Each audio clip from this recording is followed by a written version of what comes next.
Hello दोस्तों, JSSC परीक्षा में एक बार फिर से आपका स्वागत है। आज हम लोग सामान्य ज्ञान से रिलेटेड मोस्ट इम्पोर्टेंट लगभग 100 से भी ज़्यादा प्रश्नों को डिस्कस करने वाले हैं। ये वीडियो होने वाला है दोस्तों, जो भी एग्ज़ाम में यदि सामान्य ज्ञान के प्रश्न यदि पूछा जाता है उसके लिए मोस्ट इम्पोर्टेंट होगा। उसके साथ साथ जेएसएससी के पेपर 3 में सामान्य ज्ञान से लगभग 40 प्रश्न पूछ जाते हैं, उसके लिए और इम्पोर्टेंट होने वाला है। तो ये वीडियो अब पूरा ज़रूर देखिएगा। चलिए हम लोग प्रश्न नंबर 1 के साथ आरंभ करते हैं। तो पहला प्रश्न है दोस्तों कि निम्नलिखित में से किसके प्रयोग से प्रदूषण नहीं होता है। ठीक है, तो जैविक खाद का यदि हम लोग प्रयोग करेंगे तो उससे प्रदूषण नहीं होता है। ठीक है, और मिट्टी की ह्यूमस क्षमता भी बनी रहती है। ठीक है, दूसरा प्रश्न है कि विश्व खाद्य दिवस है, तो विश्व खाद्य दिवस बताना है कि कब मनाया जाता है। तो 16 अक्टूबर को विश्व खाद्य दिवस के रूप में हम लोग मनाते हैं। धान के खेतों में किस जैव उर्वरक का प्रयोग किया जाने लगा है, मतलब जैव उर्वरक का प्रयोग किसका किया जाने लगा है। तो नील हरित शैवाल के उर्वरक का प्रयोग किया जाने लगा है। सर्वाधिक प्रचलित जैव कीटनाशक है, तो नीम जो है दोस्तों वो सर्वाधिक प्रचलित जैव कीटनाशक के रूप में उपयोग किया जाता है। अगला प्रश्न है कि आधुनिक कृषि के कारण उत्पन्न पर्यावरणीय समस्याओं का समाधान है, तो इसका समाधान है जैविक कृषि करना। पृथ्वी पर ऊर्जा का प्रमुख स्रोत बताना है, तो दिए गए ऑप्शनों में से ऊर्जा के यदि प्रमुख स्रोत की बात करेंगे तो हो जाएगा सूर्य। ठीक है, नवीकरणीय ऊर्जा का उदाहरण नहीं है, तो नवीकरणीय ऊर्जा का उदाहरण नहीं है। प्राकृतिक गैस ये ख़त्म होने वाला है, लेकिन पवन ऊर्जा बना सकते हैं, जल विद्युत ऊर्जा बना सकते हैं, ज्वारीय ऊर्जा आमतौर पर होते रहता है। ठीक है, चलिए आगे है कि विकासशील देशों में ईंधन का सबसे बड़ा स्रोत बताना है, तो वहाँ का लकड़ी जो है ईंधन का सबसे बड़ा स्रोत है। परंपरागत ऊर्जा स्रोत नहीं है, तो पवन ऊर्जा जो है वो ऊर्जा का परंपरागत स्रोत नहीं है। भूपृष्ठ का लगभग कितना भाग स्थल है, तो भूपृष्ठ का लगभग 1/4 भाग स्थल है। मतलब मान लीजिए कि एक क्या है सेब है, तो उसमें मान लीजिए इसमें 3 भाग क्या है पानी है, मात्र 1 भाग में स्थल है। अगला प्रश्न है कि भूस्खलन से सर्वाधिक प्रभावित राज्य, तो भूस्खलन से सबसे ज़्यादा प्रभावित जो राज्य है वो है उत्तराखंड। ठीक है, केंद्रीय मरुक्षेत्र अनुसंधान संस्थान अवस्थित है, तो वे जो है जोधपुर में अवस्थित है।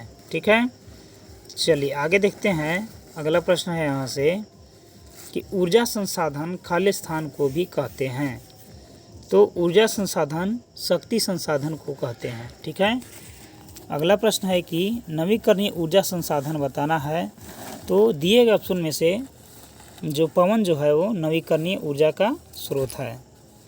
ऊर्जा संकट का समाधान है, तो वैकल्पिक ऊर्जा स्रोत जो है ऊर्जा संकट का समाधान है। भारत में किस वैकल्पिक ऊर्जा के विकास की विपुल संभावनाएं हैं, तो सौर ऊर्जा के विकास का विपुल संभावना है, क्योंकि आमतौर पर बहुत सारे भारत में जो है सोलर पार्क बनाया जा रहा है, जहां से सूरज के प्रकाश से जो है विद्युत वहां से बनेगी। भारत में पवन ऊर्जा उत्पादन की अनुकूल परिस्थितियां किस क्षेत्र में है, तो गुजरात में है। ठीक है, गुजरात में समुद्र किनारे है, तो वहाँ पास जो है पवन की गति आमतौर पर ज़्यादा देखी जाती है अलग राज्यों के दृष्टिकोण से। भारत में भूतापीय ऊर्जा के विकास की संभावना किस क्षेत्र में है, तो उस क्षेत्र का नाम हो जाएगा थार मरुस्थल, यानी कि भूतापीय ऊर्जा का स्रोत जो है थार मरुस्थल में ज़्यादा पाया जाता है। भारत में शहरी कूड़ा करकट पर आधारित पहला ऊर्जा संयंत्र कहाँ स्थापित किया गया, तो वो है दिल्ली में। ठीक है, दिल्ली में पहला ऊर्जा संयंत्र स्थापित किया गया है। आगे है कि भारत में ज्वारीय ऊर्जा के विकास की अधिक संभावना किस क्षेत्र में है।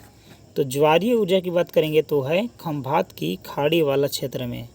याद रखिएगा, खंभात की खाड़ी। ग्रामीण क्षेत्रों में किस वैकल्पिक ऊर्जा के विकास की संभावना अधिक है।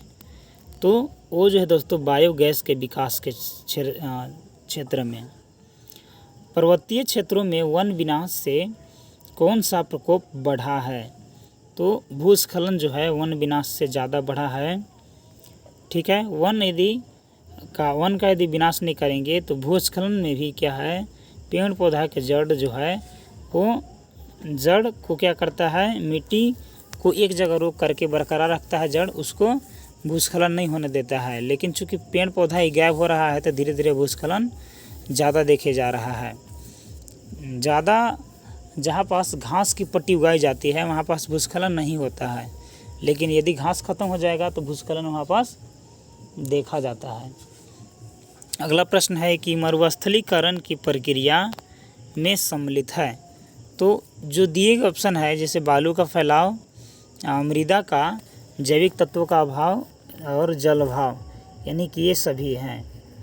पवन ऊर्जा की सर्वाधिक स्थापित क्षमता किस राज्य में है। तो वर्तमान में सबसे ज़्यादा क्षमता जो है पवन ऊर्जा वाला वो है कर्नाटक स्टेट में। ज्वार भाटा पर आधारित ऊर्जा संयंत्र की स्थापना कहाँ की जा रही है। तो कच्छ में जो है किया जा रहा है। पारिस्थितिकी तंत्र शब्द का सर्वप्रथम प्रयोग करने वाले विद्वान का नाम बताना है। तो टोंसले। ठीक है, पारिस्थितिकी तंत्र का घटक है तो इसका जो घटक है वो है उत्पादक, उपभोक्ता, अजैविक पदार्थ, यानी कि इनमें से सभी। कृत्रिम पारिस्थितिकी तंत्र का उदाहरण है तो कृत्रिम पारिस्थितिकी तंत्र का उदाहरण है वाटर पार्क। ठीक है, इसको बनाया जा रहा है इसीलिए कृत्रिम है। पारिस्थितिकी तंत्र में हरे पादप होते हैं तो उत्पादक के रूप में होते हैं। प्राकृतिक पारिस्थितिकी तंत्र का उदाहरण नहीं है तो फलोधान जो है उदाहरण नहीं है। सूर्य से प्राप्त होने वाली ऊर्जा का कितना प्रतिशत धरातल पर पहुंचता है। तो ये जो है लगभग 43% धरती पर पहुंचता है। ठीक है, आगे है कि प्रवाहित जल पारिस्थितिकी तंत्र का उदाहरण है तो वो है नदी। लवणीय जल पारिस्थितिकी तंत्र का उदाहरण है तो है समुद्र। प्राकृतिक पारिस्थितिकी तंत्र का उदाहरण है तो है पर्वत। पारिस्थितिकी तंत्र में के वे घटक जो अपने भोजन का निर्माण स्वयं करते हैं उन्हें उत्पादक कहते हैं। उत्पादक का उदाहरण बताना है तो उत्पादक का उदाहरण हो जाएगा हरे पादप जितने भी हैं वो सब ही उत्पादक के उदाहरण है। अगला प्रश्न है कि समस्त शाकाहारी जीव कहलाते हैं। तो समस्त शाकाहारी जो जीव हैं वो प्राथमिक उपभोक्ता कहलाते हैं। प्राथमिक उपभोक्ता का उदाहरण बताना है तो हिरन जो है वो प्राथमिक उपभोक्ता का उदाहरण है। शाकाहारी जंतुओं को भोजन के रूप में प्रयुक्त करने वाले प्राणी कहलाते हैं तो ऐसे प्राणी को द्वितीयक उपभोक्ता कहते हैं। द्वितीयक उपभोक्ता का उदाहरण बताना है तो लोमड़ी जो हो जाएगा द्वितीयक उपभोक्ता का उदाहरण हो जाएगा। आगे है कि सर्वभक्षी जीव का उदाहरण है तो सर्वभक्षी जीव का उदाहरण है मानव। विभिन्न प्रकार के कवक किस श्रेणी में आते हैं। तो विभिन्न प्रकार के जो कवक हैं वो अपघटक में आते हैं। आगे है कि पारिस्थितिकी तंत्र के उत्पादक, उपभोक्ता व अपघटक मिलाकर कहते हैं तो उनको जैव भार कहा जाता है। पारिस्थितिकी तंत्र में खाद्य श्रृंखला का विचार किसने प्रस्तुत किया। तो लिंडमैन ने किया था। आगे है कि खाद्य श्रृंखला का प्रत्येक स्तर कहलाता है तो पोषण स्तर कहते हैं।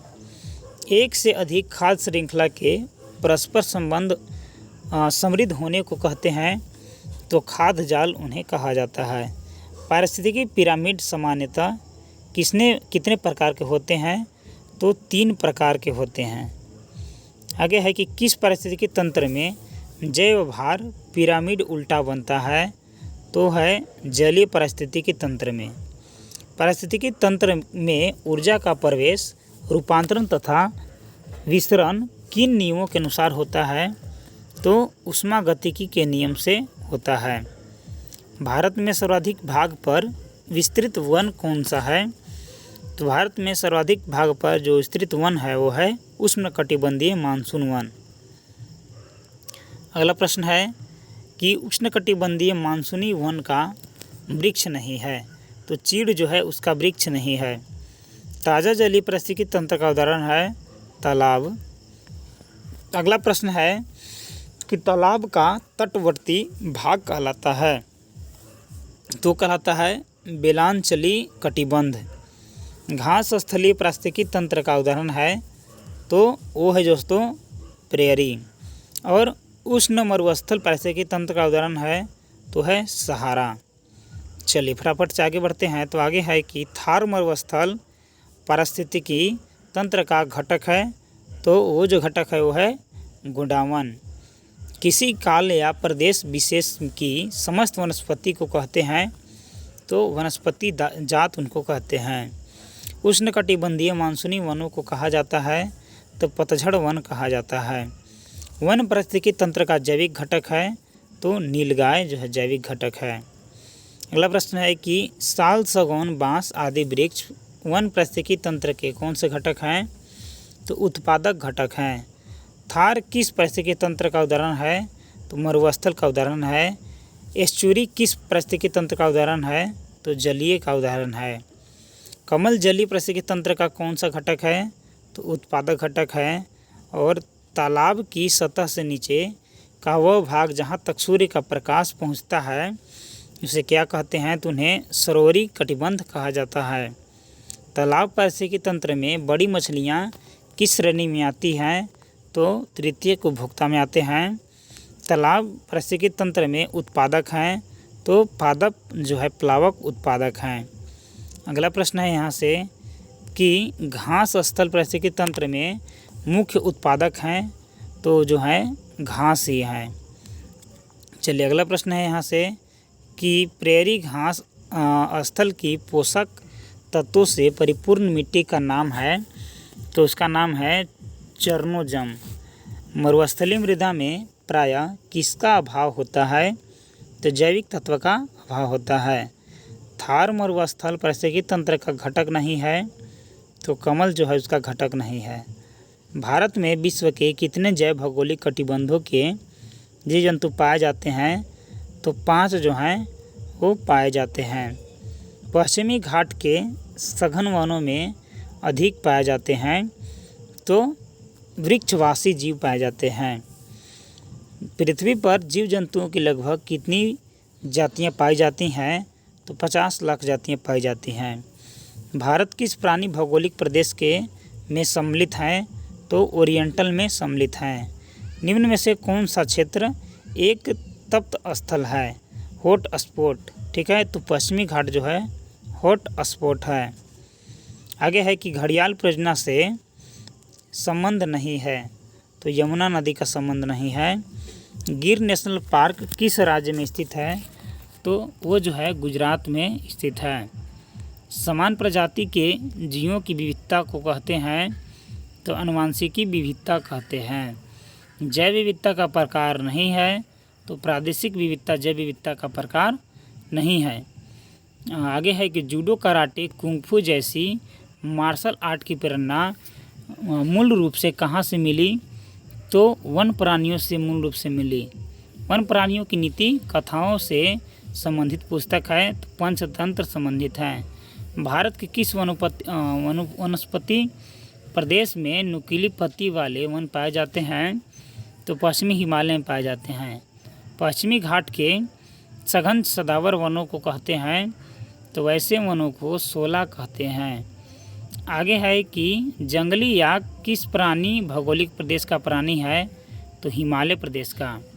विश्व को प्राणी भौगोलिक प्रदेशों के विभाजित किया जाता है तो वालेस ने उन्हें विभाजित किया था। अगला प्रश्न है यहाँ से कि पक्षियों का महाद्वीप किसे कहते हैं? तो पक्षियों का महाद्वीप दक्षिण अमेरिका को कहते हैं। विश्व में वनस्पति एवं जंतुओं की सर्वाधिक विविधता किस देश में पाई जाती है? तो जो है इथियोपियन प्रदेश में पाई जाती है। विश्व स्तर पर कितने क्षेत्रों में हॉट स्पॉट के रूप में चिन्हित किया गया है? तो 20 में किया गया है। भारत में वनस्पति एवं जंतुओं की सर्वाधिक विविधता कहाँ पाई जाती है? तो पश्चिमी तट पर पाई जाती है। जैव विविधता के कृत्रिम आवासीय संरक्षण का उदाहरण है चिड़ियाघर। काजीरंगा नेशनल पार्क कहाँ स्थित है? असम में है। और सरिस्का किस परियोजना से संबंधित है? तो बाघ से संबंधित है। भारत में कितने जीवमंडल रिजर्व स्थापित किए गए हैं? तो 15 किए गए हैं। भारत की संकटग्रस्त पादप जाति में सम्मिलित है, तो वो जो है चंदन सम्मिलित है। आगे है कि हिम तेंदुआ परियोजना कहाँ प्रारंभ की गई है? केदारनाथ में। एक अविघटनीय प्रदूषक है प्लास्टिक। वायु प्रदूषण का एक प्राकृतिक स्रोत है, तो यह ज्वालामुखी उदार। मोटर वाहनों द्वारा छोड़ा जाने वाला प्रमुख प्रदूषक है तो कार्बन मोनोऑक्साइड CO, ठीक है। भोपाल गैस दुर्घटना में किस विषैले गैस का रिसाव हुआ था? तो मिथाइल आइसोसाइनाइड का हुआ था, उसे मिक कहते हैं। आगे है कि स्प्रे पेंटिंग के दौरान निकलने वाला प्रमुख वायु प्रदूषक है, तो वो जो है हाइड्रोकार्बन है। भारत में CNG आधारित वाहनों का सर्वप्रथम परिचालन कहाँ हुआ है? तो दिल्ली में हुआ है। वायु प्रदूषण का सर्वाधिक प्रभाव पड़ता है, तो मानव के श्वसन तंत्र पर पड़ता है। आगे है कि सड़क मार्गों के सहारे होने वाला प्रदूषक अवस्थिति के आधार पर कहलाता है, तो रेखीय प्रदूषक कहते हैं। LPG के जलने पर कौन सा विषैली गैस निकलता है? तो नाइट्रोजन डाइऑक्साइड निकलता है। कोयला आधारित ताप विद्युत गिरोहों में कौन सा गैस सर्वाधिक विसर्जित होता है? तो सल्फर डाइऑक्साइड निकलता है। आगे है यहाँ से कि किस उद्योग में विलायकों द्वारा सर्वाधिक वायु प्रदूषक होता है? तो पेंट व पॉलिश में। किस महानगर को स्मोक सिटी कहा जाता है? तो कोलकाता को कहा जाता है। मोटर वाहनों से निकलने वाला कौन सा प्रदूषक मानव स्वास्थ्य पर घातक प्रभाव डालता है? तो शीशा जो है घातक प्रभाव डालता है। वायु प्रदूषण का दुष्प्रभाव है, तो अम्लीय वर्षा दुष्प्रभाव है। महानगरों में होने वाला धूम कोहरा किसके परिणाम से होता है? तो वो जो है वायु प्रदूषण के परिणाम से होता है। अगला है कि प्रदूषित जल के प्रयोग से होने वाला प्रमुख रोग है, तो उस रोग का नाम है आंत्रशोथ। तो दोस्तों, यदि ये वीडियो को आपको अच्छा लगे तो कृपया इस वीडियो को लाइक और अपने दोस्तों के साथ शेयर जरूर करें। और अभी तक आपने हमारे चैनल को सब्सक्राइब नहीं किया है तो प्लीज़ करके सब्सक्राइब कर लें। और इस वीडियो के डिस्क्रिप्शन में लिंक दिया गया है अनेक प्लेलिस्ट का, या हमारे चैनल के प्लेलिस्ट में जाइए, वहाँ से SSC के किसी भी एग्ज़ाम के लिए बहुत सारे सब्जेक्ट का वीडियो उपलब्ध कराया गया है, जाके चेकआउट ज़रूर करें। मिलते हैं अगले वीडियो में, तब तक के लिए धन्यवाद।